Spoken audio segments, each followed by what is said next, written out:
Oke, pada sesi kali ini database management akan membahas mengenai database mirroring. Apa itu database mirroring? Database mirroring adalah sebuah proses duplikasi database ke lokasi lain yang dengan tujuan agar database tersebut terhindar dari segala gangguan atau ketidakstabilan yang terjadi pada sebuah database. Jadi database mirroring ini konsepnya hampir mirip seperti konsep log shipping yang kita sudah pernah pelajari pada beberapa waktu yang lalu.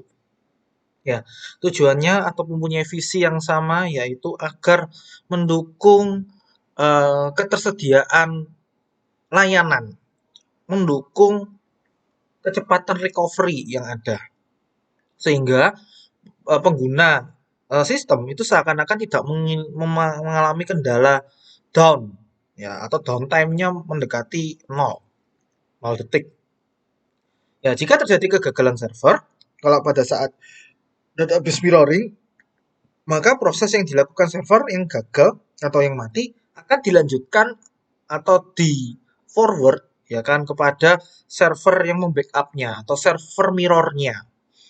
Ya, jadi andai kata ada sesuatu hal di server primary atau server utamanya itu nggak tahu tuh kelistrikannya, nggak tahu tentang hardware-nya, nggak tahu tentang programming atau service yang ada di dalamnya itu sehingga menyebabkan layanan itu terkendala, maka dia bisa langsung switch ya. Nanti bisa otomatis, bisa tidak otomatis itu dilihat dari konfigurasi yang ada di dalam ini database mirroring. Nah, keuntungan dan kelemahan menggunakan atau database mirroring ya, menggunakan database mirroring. Keuntungannya meningkatkan perlindungan data, meningkatkan kesediaan database, dan meningkatkan ketersediaan database produksi selama upgrade. Maksudnya apa, Pak? Kalau kita melihat Instagram, Facebook, Twitter, dan berbagai macam platform, ya, atau kita bisa melihat uh, startup-startup di Indonesia yang besar-besar, itu downtime-nya mendekati 0 detik. Kenapa Pak seperti itu? Karena dia pasti menggunakan mekanisme infrastrukturnya bisa menggunakan mekanisme uh, ini tadi database mirroring kalau terkait data ya. Terkait data pasti ada database mirroring. Kalau nanti terkait program pasti nanti ada agent programming atau nanti ada distributed programming. Ya kan di mana controllernya bisa terdistribusi. Nah, kelemahannya apa? Tentunya membutuhkan biaya yang lebih karena kita perlu install di komputer yang baru atau di server fisik yang baru. Kita harus melakukan konfigurasi di tempat yang baru, ya kan? Ya tentunya itu perlu waktu, perlu SDM, perlu biaya fisik. Karena juga mirroring juga membutuhkan biaya besar. Contoh, biasanya mirroring-mirroring ini digunakan pada data-data center yang memang dibutuhkan yang menjadi fondasi dari berbagai macam perusahaan lain. Nah, untuk database mirroring sendiri terdiri atas 3 istilah, ada keyword ya. Istilahnya ada 3 keyword yang sering dipakai pada database mirroring. Yang pertama kali adalah principal. Istilah principal ini sama dengan istilah primary yang ada di dalam log shipping, yaitu server utama yang pada saat normalnya dia menjadi target server yang dieksekusi, yang dituju. Ya. Kalau mirror adalah server backup atau sama dengan secondary server. Ya, server backup yang menjadi target dari server primary atau server prinsip dalam menduplikasi data, dalam memirrorkan data. Mirror itu kan berarti kan bayangan, ya kan?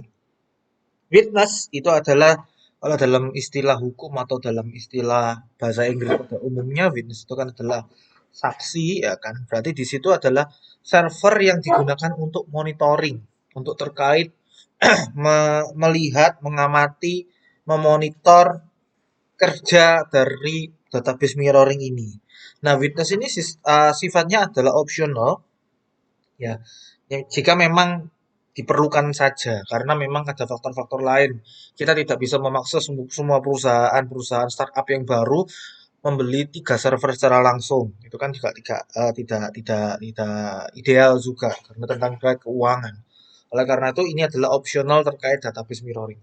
Namun kalau ada Tiga, itu nanti ada keuntungan-keuntungan yang kita bisa ambil. Kita habis ini kita bisa lihat keuntungan-keuntungannya. Nah, di dalam konsep mode operasi mirroring terdapat ada berbagai cabang, ada 4 cabang. Cabang yang pertama adalah apabila database prinsipal ini perlu menunjang safety-nya, perlu sangat-sangat menjaga keamanan datanya, maka dia menggunakan mode high safety, yang mana mode high safety ini konsep backup-nya itu dilakukan secara sinkronus. Nah, andai kata safety-nya dia bukan menjadi hal yang prioritas, tetapi dia tetap butuh backup, tapi bukan menjadi yang prioritas. Ya, dia prioritasnya mungkin performance-nya dan lain-lain ya. Maka dia bisa menggunakan metode high performance, yang mana sistem backup-nya dilakukan secara asinkronus. Asinkronus itu tidak terurut. Nanti kita lihat bagaimana terurut dan tidak terurutnya. Sinkronus itu terurut. Nah, pada high safety sendiri itu terbagi atas dua. Dua. Yang pertama adalah kalau high safety yang mana dia membutuhkan witness atau dia menggunakan witness, dia memiliki kemampuan atau dia memiliki kapabilitas untuk melakukan automatic failover. Artinya apa? Pada saat pada saat prinsipal atau primary database itu mengalami down, maka dengan menggunakan witness ini atau orang yang manajer, bisa dikatakan manajer atau perantara tadi ini, itu bisa menyuruh secondary database ataupun mirror database tadi atau mirror server tadi untuk mengambil alih. Udah ambil alih aja. Yang primary atau yang principal tadi ini lagi down, kamu aja secondary yang menjalankan. Jadi ada automatic dari sisi witness-nya tadi. Namun kalau terkait dana, terkait hal lain sehingga witness-nya tidak dapat terlaksana, tidak dapat terimplementasi, maka tidak ada masalah. Backup tetap bisa jalan, tetapi modenya adalah high safety tanpa automatic failover. Ini adalah keuntungan menggunakan 3 database, yang mana satu database utama yang memang digunakan sebagai eh, apa namanya transaksi utama, yang satu sebagai bayangannya, yang satu sebagai manajernya atau sebagai witnessnya untuk memonitor proses-proses yang ada di dalam mirroring tersebut. Sehingga ada kegagalan, si witness ini bisa aktif dalam melayani sehingga dia bisa mengarahkan kepada server mirroringnya. Nah, kita lihat satu-satu dari mode-mode operasi yang ada. Kita melihat mode high safety. Nah, high safety ini adalah sebuah mode atau sebuah model, ya kan, model pengamanan database atau backup database, bisa dikatakan seperti itu, backup otomatis database yang disediakan untuk proteksi data yang level keamanan datanya tertinggi dengan cara bagaimana kok bisa ngomong tertinggi, karena memastikan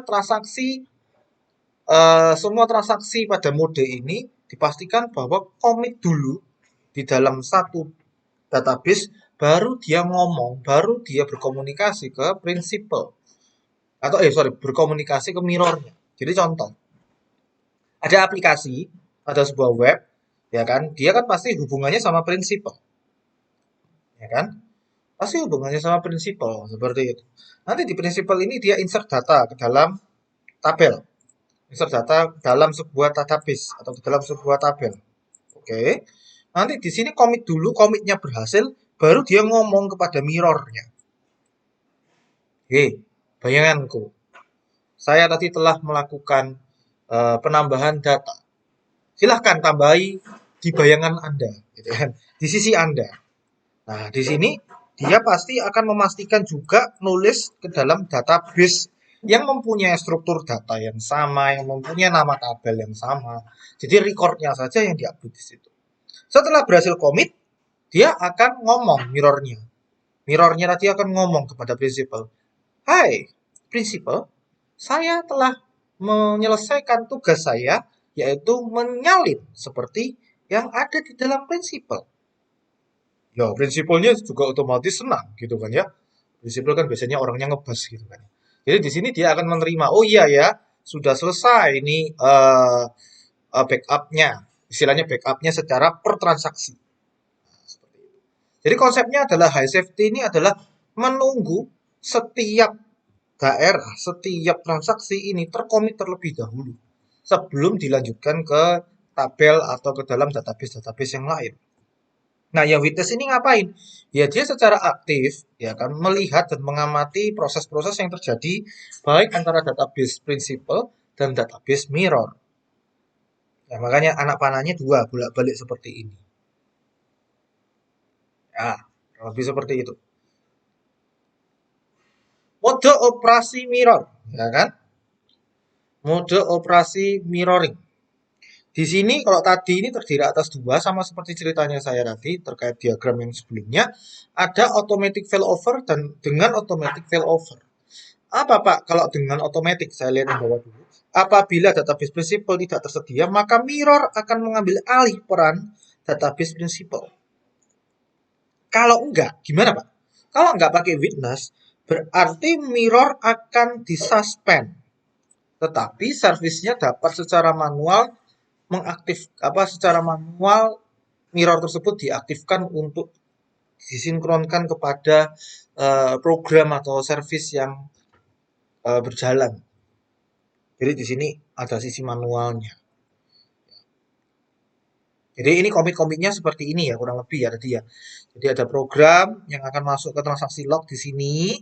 Dia pastikan di mirrornya dulu berjalan, ya kan? Komit data, nanti ACK, baru dia benar-benar komit data juga di prinsipal. Jadi bagian 5 ini artinya apa? Finalisasi komit data. Ya sudah, mirrornya sudah ada, ya sudah di tempat saya komit saja. Seperti itu. Kalau high performance ini terjadi karena apa? Misalkan ada beberapa aplikasi-aplikasi yang membutuhkan performa, membutuhkan time request time atau respon time yang cepat, gitu kan ya? Nggak bisa Pak nunggu-nunggu kayak gini. Saya harus komit data duluan cepat di sini. Ini kan nggak komit data langsung di sini ya.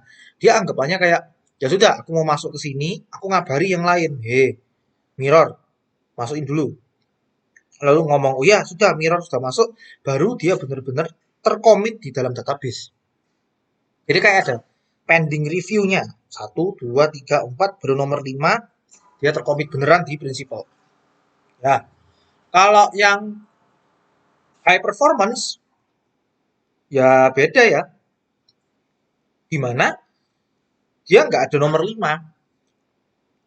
Ya sudah, dia ngomong ke database ini bahwa oh aku bakal masuk ya. Jadi ceritanya transaksi log ini saya bakal menambahkan data user misalnya kayak gitu.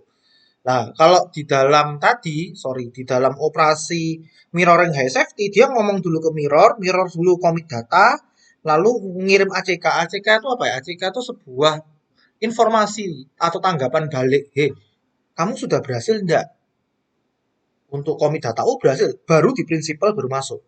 Nah, kalau yang di sini enggak, kamu ngomong ke mirror juga sambil prinsipal ini juga komit ke dalam database-nya dia sendiri. Jadi yang nomor 5 atau poin 5 dari yang high safety ini enggak ada. Karena kan ya sudah paralel. Saya nulis ke tempat saya sendiri sambil saya ngomong ke mirror. Jadi ini kelemahannya apa? Andai kata. Makanya ini kan ada safety-nya. Ini nggak safety. Ya kan? Andai kata ada kegagalan pada saat komit di prinsipal dan pada saat di mirror dia berhasil, berarti kan adanya ketidakkonsistenan data antara prinsip dengan mirror. Nah, ini bahayanya. Cuman ya mau ya apa lagi? High performance ini salah satu mode yang mungkin diperlukan pada berbagai macam jenis program. Ya memang kalau programnya dia butuh komputasi yang cepat gitu kan ya. Sehingga ya memang kita sediakan seperti ini. Nah, kita sebagai DBA nantinya kita harus benar-benar bijak. Kapan kita menggunakan mode high performance, kapan kita menggunakan mode high safety.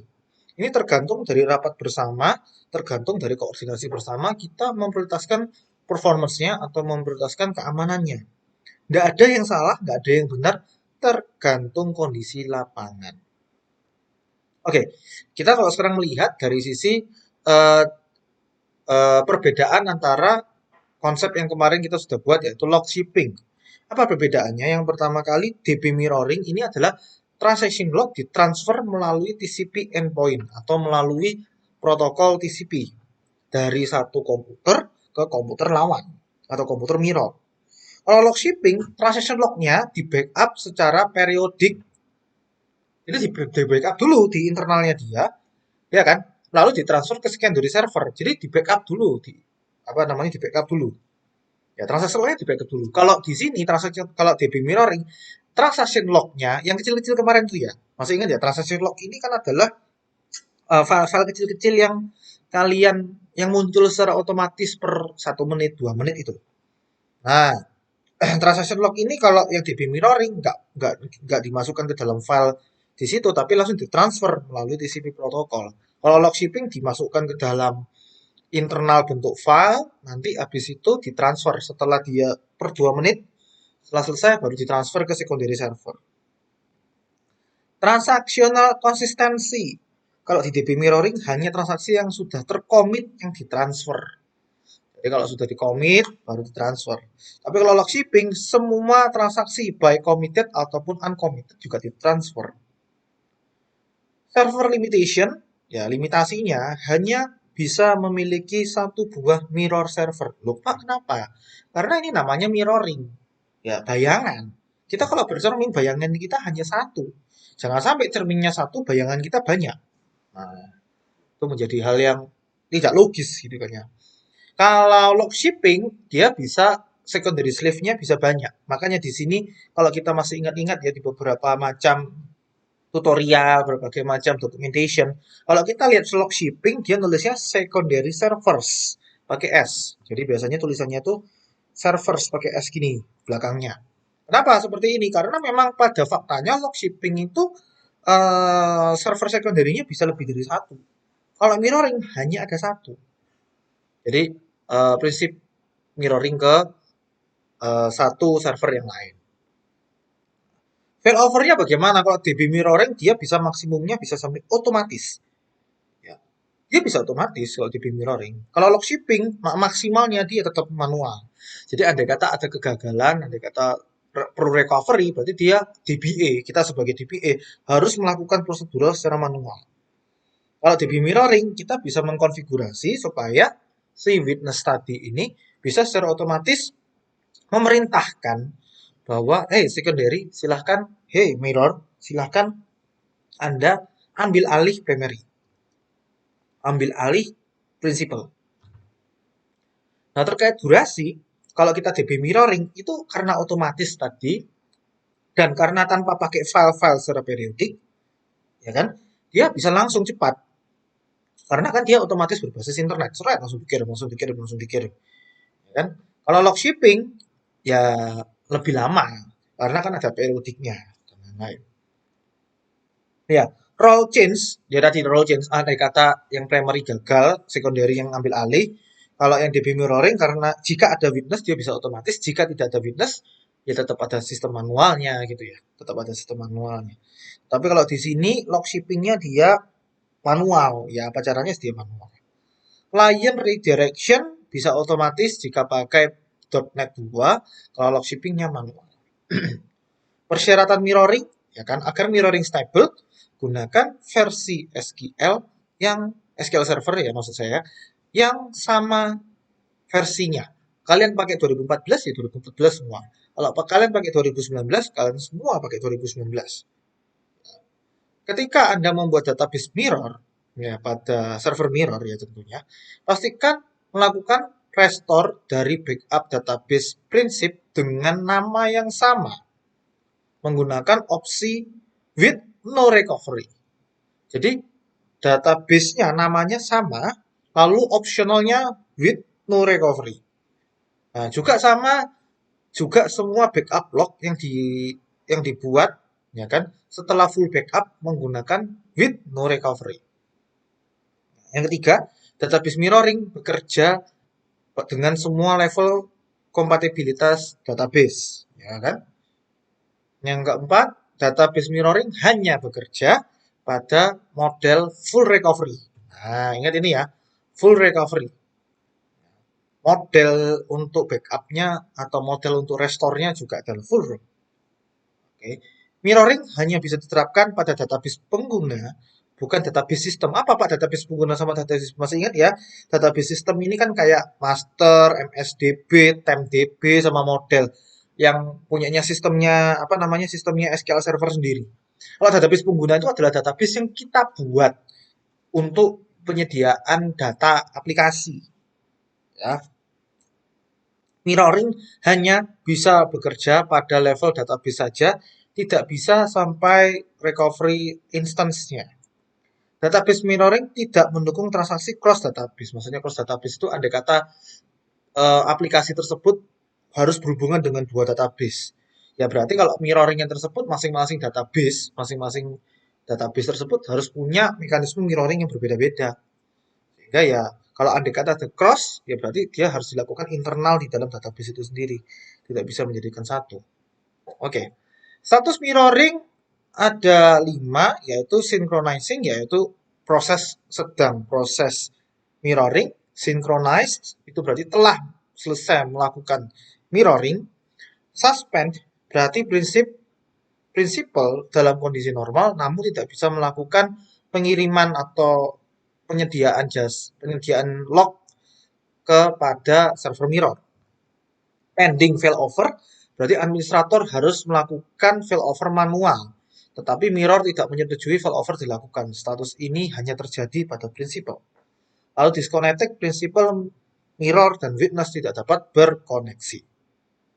Nah, pada sesi berikutnya, mirroring pada database employee, kita coba menggunakan metode high safety with automatic failover. Dengan model seperti ini, kita bisa melihat dari sisi teorinya tadi, berarti kita memerlukan kalau high, ya kan? Berarti kita memerlukan 3 instance atau mau kalau kita ngomong ya 3 database.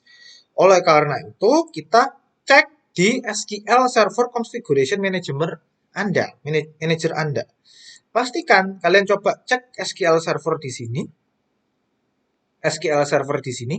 Kalau di tempat saya sudah ada 3. Namun, kalau di tempat Anda tidak ada 3 seperti ini, maka Anda harus menginstal SQL Server 2 tadi. Sama seperti yang pertemuan-pertemuan pada saat awalnya.